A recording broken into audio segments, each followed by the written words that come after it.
प्रणाम। व्यावसायिक अर्थशास्त्र के अंतर्गत अध्याय 4 में बाजार के प्रकार एवं मूल्य निर्धारण, इसमें आज हम प्रश्न पढ़ेंगे। क्षेत्र के आधार पर बाजार का वर्गीकरण कीजिए। क्षेत्र के आधार पर बाजार का वर्गीकरण कि एक विशेष क्षेत्र के आधार पर बाजार को कितने भागों में बांटा गया। तो उत्तर है, क्षेत्र के आधार पर बाजार को निम्नलिखित 4 भागों में बांटा गया है। पहला है स्थानीय बाजार। स्थानीय बाजार से तात्पर्य एक स्थान विशेष तक सीमित रहता है।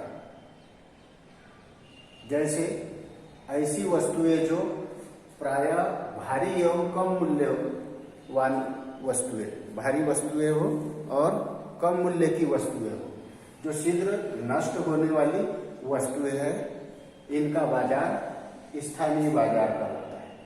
क्यों?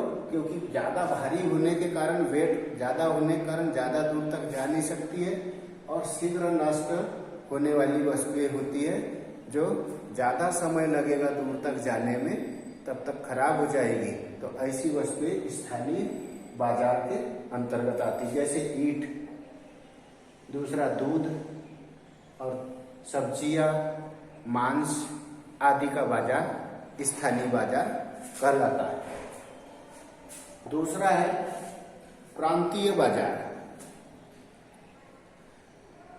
प्रांतीय बाजार का तात्पर्य इसका ऐसी वस्तुएं जिनका क्रय विक्रय पूरे राज्य या प्रांत में होता है।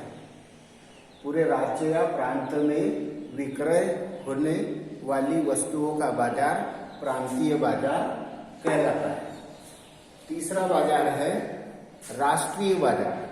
राष्ट्रीय बाजार से तात्पर्य ऐसी वस्तुएं जिनका व्यापार देशव्यापी होता है, पूरे देश में होता है। इसके क्रेता और विक्रेता पूरे देश में फैले हुए होते हैं। जैसे घी, आम, चना, दाल आदि का जो बाजार होता है वो बाजार राष्ट्रीय बाजार कहलाता है। क्योंकि घी जो होता है एक राष्ट्र तक, दूसरे राष्ट्र में शायद कम उपभोग होता हो। आम अपने भारतीय देश का फल है, अपने देश तक सीमित होता है। चना, दाल आदि का जो बाजार होता है, ऐसा बाजार राष्ट्रीय बाजार कहलाता है। चौथा बाजार आता है अंतर्राष्ट्रीय बाजार। अंतर्राष्ट्रीय बाजार का तात्पर्य ऐसी वस्तुओं का बाजार जिसका व्यापार संसार के विभिन्न भागों में किया जाता है। इसके संसार के विभिन्न भागों में व्यापार किया जाता है, उस बाजार को अंतर्राष्ट्रीय बाजार कहते हैं। जैसे ज्वेलरी अंतर्राष्ट्रीय सभी देशों में उपयोग में लाई जाती है, तो इसमें सोने का बाजार। दूसरा गेहूं, पूरे विश्व में, संसार में इसका उपयोग होता है।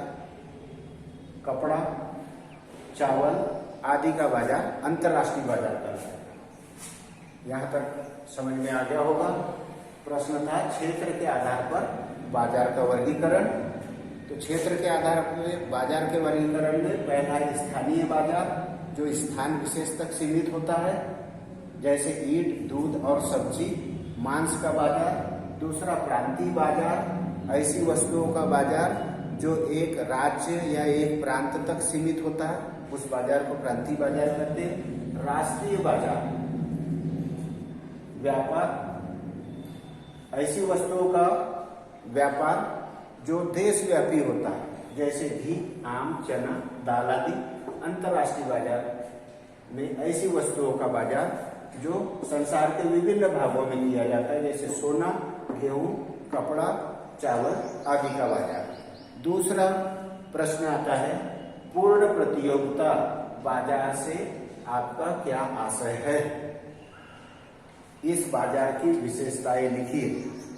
तो हमने बाजार की परिभाषा में ही पढ़ा था कि क्रेता और विक्रेता आपस में स्पर्धा और प्रतियोगिता करते हैं, उसे बाजार कहते हैं।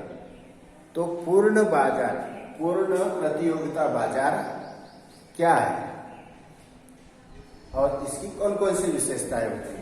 तो पूर्ण प्रतियोगिता बाजार ऐसा बाजार, बाजार की ऐसी दशा जिसमें अनेक क्रेता, बाजार की ऐसी दशा जिसमें अनेक क्रेता और विक्रेता पाए जाते हैं। अधिक संख्या होने के कारण क्रेता और विक्रेता वस्तु के मूल्य को प्रभावित नहीं कर पाते।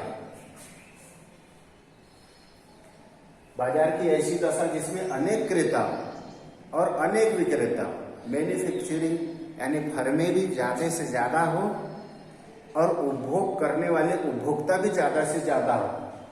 अधिक मात्रा में क्रेता और विक्रेता पाए जाते हैं और अधिक संख्या होने के कारण क्रेता और विक्रेता वस्तु के मूल्य को प्रभावित नहीं कर पाते। ऐसे बाजार को पूर्ण प्रतियोगिता बाजार कहते हैं। विशेषता है इसकी, नंबर 1, क्रेता और विक्रेताओं की संख्या बहुत अधिक होती है। दूसरा, विभिन्न फर्मों की वस्तुएं समरूप होती है। फर्में बहुत सी होती है परंतु उसकी वस्तुएं समरूप होती है। तीसरा, फर्म बाजार में इच्छानुसार प्रवेश कर सकती है, इच्छानुसार प्रवेश कर सकती है और इच्छानुसार निकल जाती है। चौथा, एक समय विशेष पर वस्तु का एक समान मूल्य पाया जाता है। एक समय विशेष पर वस्तु का एक समान मूल्य पाया जाता है। क्यों? क्योंकि क्रेता बहुत सारे होते हैं तो विक्रेता भी बहुत अधिक होते हैं और ये वस्तु के मूल्य को प्रभावित नहीं करते, इसलिए वस्तु का एक समान मूल्य पाया जाता है। पांचवा है उत्पत्ति के साधन, श्रम, पूंजी, संगठन, साहस। उत्पत्ति के साधन पूर्णतः गतिशील होते हैं। पूर्ण प्रतियोगिता बाजार कहलाते हैं।